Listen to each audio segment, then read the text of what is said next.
Mi celular vibró. Un nuevo mensaje de voz. Qué raro. Ya casi nadie manda mensajes de voz en estos días. Toqué la pantalla. El nombre de Camila apareció. Camila. Se me paró el corazón. Después, empezó a latirme con fuerza. No podía ser ella. Camila estaba muerta. Un accidente de carro terrible. Justo la semana pasada. Un miedo frío me recorrió todo el cuerpo. Sentí como si 1000 agujitas me picaran la piel. Esto tenía que ser una broma pesada. Una broma cruel y retorcida que alguien me estaba jugando. O quizás, solo quizás, era algún tipo de error, una falla en el sistema del celular. Dudé un buen rato. Mi dedo pulgar flotaba sobre el botón de reproducir. El miedo luchaba con una curiosidad oscura. ¿Y si solo era un mensaje viejo? Algo que ella había grabado antes y que no se había enviado hasta ahora. Ese tipo de cosas pasaban a veces, ¿no? La tecnología podía ser tan impredecible, pero la hora decía que era de hoy, de ahora. Eso era imposible. Camila ya no estaba en este mundo, enterrada. Esa idea me dio un nuevo escalofrío, un frío profundo que se me metió hasta los huesos. Tenía que escuchar. Necesitaba saber, aunque saber fuera lo más terrible del mundo. Con un dedo tembloroso, por fin, le di reproducir. La estática sonó en el parlante. Luego, una voz. La voz de Camila. Pero estaba mal, muy mal. Forzada, susurrando. Laura, carraspeó. Un sonido como de hojas secas arrastrándose por el pavimento. No vayas. Por favor, no vayas al entierro. La voz era débil, frágil, como el viento silbando por una ventana rota. Era Camila sin duda, su forma única de hablar, pero había un eco raro, una distorsión sutil que me puso los pelos de punta. Sonaba tan lejos y al mismo tiempo terriblemente cerca, como si me estuviera susurrando directo al oído. El mensaje terminó de repente.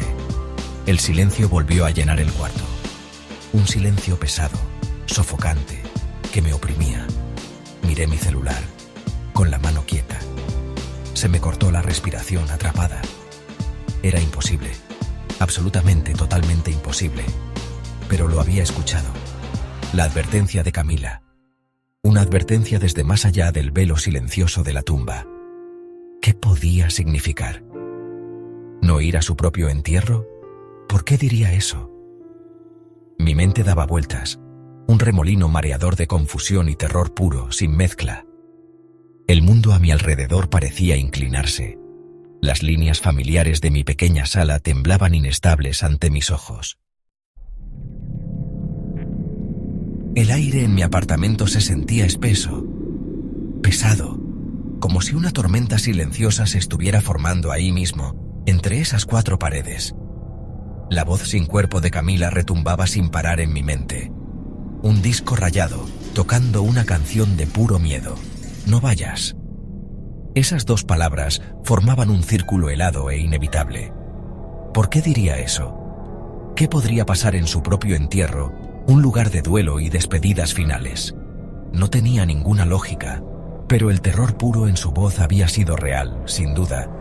Era un sonido desesperado, suplicante, que me arañaba por dentro, haciéndome sentir mal. Volví a escuchar el mensaje. Otra vez, y otra vez. Cada vez, el mismo miedo frío me invadía.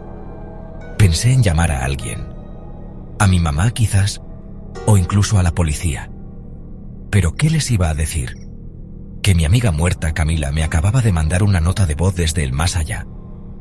Pensarían que estaba perdiendo la cabeza. Y tal vez sí. El dolor le hace cosas raras y terribles a la gente. Eso sí lo sabía. Pero esto se sentía diferente. Esto se sentía malvado. No era solo tristeza o confusión. Era una advertencia. Una advertencia clara, específica y aterradora. De Camila.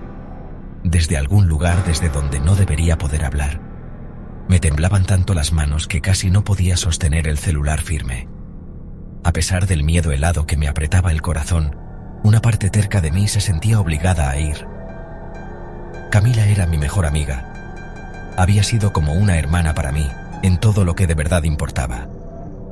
¿Cómo no iba a ir a su entierro? Se sentía como una traición profunda, un último acto de cobardía del que me arrepentiría para siempre. Quizás el mensaje no era lo que parecía. Quizás había una explicación lógica que yo todavía no podía ver. Una broma retorcida y cruel de alguien con un sentido del humor enfermo. O quizás, incluso si de verdad era Camila, ella solo estaba confundida, perdida. Y quizás me necesitaba allí por última vez. Tenía que intentar ser valiente por ella. Así que tomé mi decisión. Iría. Tenía que hacerlo. Enfrentaría lo que fuera que me esperara en ese cementerio. El miedo era un nudo frío y duro apretándose en mi estómago. Pero la lealtad, me dije, era más fuerte. O quizás solo era una tontería, una ingenuidad peligrosa. Traté de alejar los pensamientos inquietantes. De verdad lo intenté.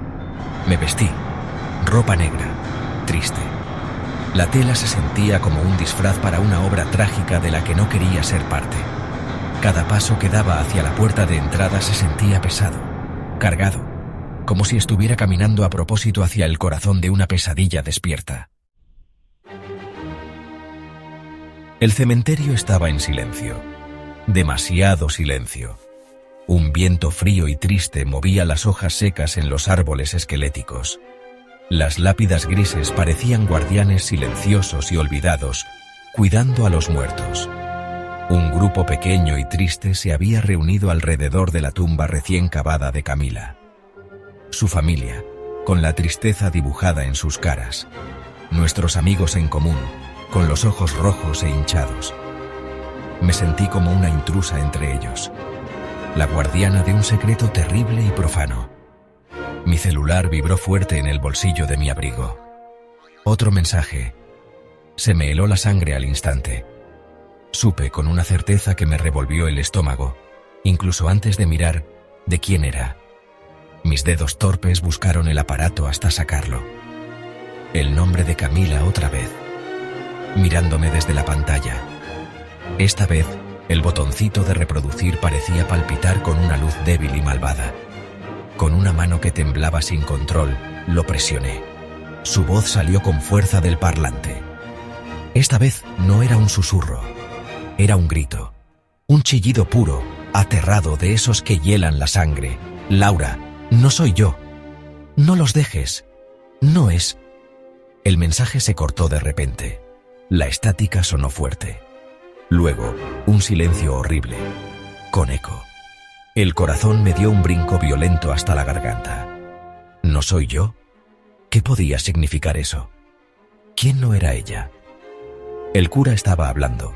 Sus palabras serias sonaban como un zumbido lejano y sin sentido. Mi mirada estaba fija, horrorizada, en el ataúd de madera brillante. Tan definitivo, tan sellado. De repente un sonido, un crujido claro, venía del ataúd. Las cabezas se giraron bruscamente. Murmullos nerviosos corrieron entre la gente reunida. El cura titubeó, su voz se apagó. Sus ojos se abrieron con incredulidad. Otro crujido, más fuerte esta vez. La madera oscura del ataúd se astilló visiblemente. El pánico frío y agudo estalló en mi pecho. Esto no podía estar pasando. Esto era una pesadilla. Tenía que serlo. Entonces, la tapa del ataúd empezó a levantarse, lento, crujiendo de forma tenebrosa, como si una fuerza invisible la empujara desde adentro. Un suspiro colectivo salió de la multitud.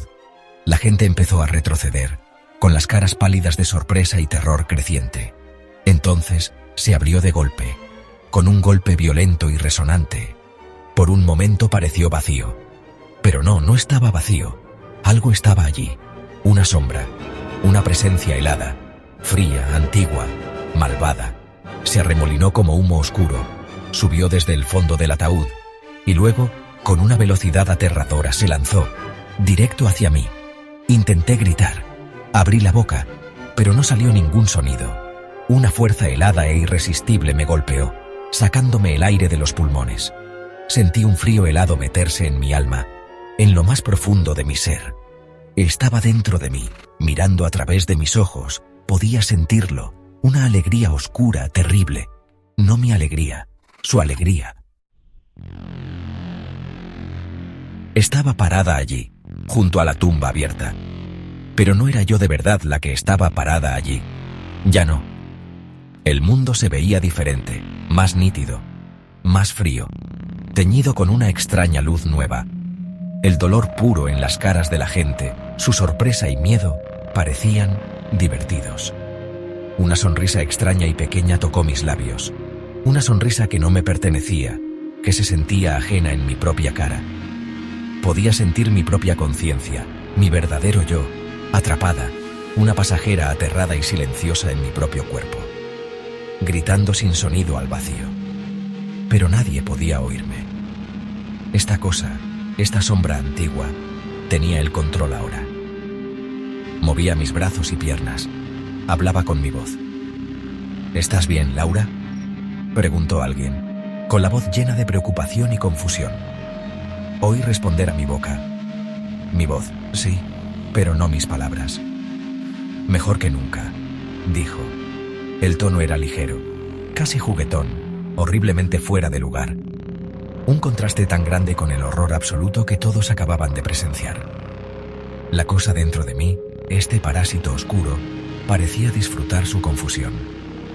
Su miedo creciente. Era como una comida deliciosa para eso, una fuente de fuerza. Sentí cómo sacaba poder de su terror. El cementerio se sentía diferente ahora. No un lugar de tristeza y recuerdo, sino un lugar de oportunidad, un campo de caza. Más tarde, de vuelta en la quietud extraña de mi apartamento, la cosa exploró. Pasó mis manos, sus nuevas manos, sobre mis cosas, mis libros, mis fotos, mi ropa, como si estuviera aprendiendo sobre su nuevo cuerpo, haciendo un inventario de sus cosas. Yo miraba, indefensa y horrorizada, prisionera en mi propia piel. Agarró mi celular. El último mensaje desesperado de Camila todavía estaba en la pantalla. La cosa dentro de mí soltó una risita, un sonido seco, carrasposo, sin gracia, que me dio escalofríos en mi conciencia atrapada. Revisó mis contactos. Sus nuevos dedos, mis dedos, se detuvieron en un nombre. Otra amiga, Sara. Luego, presionó el botón de grabar para un nuevo mensaje de voz. Mis labios se movieron. Mis cuerdas vocales vibraron, produciendo sonido. Pero las palabras no eran mías. Eran ajenas, frías. Sara, mi voz, ahora su voz, empezó. Había una pequeña distorsión, un eco, igual que en el primer mensaje escalofriante de Camila para mí. No vas a creer lo que pasó hoy. Una sonrisa helada, de depredador, se dibujó en mi cara, pero no mi sonrisa. El ciclo terrible estaba comenzando de nuevo. La oscuridad se estaba extendiendo otra vez. Un mensaje de voz a la vez, extendiéndose, siempre extendiéndose.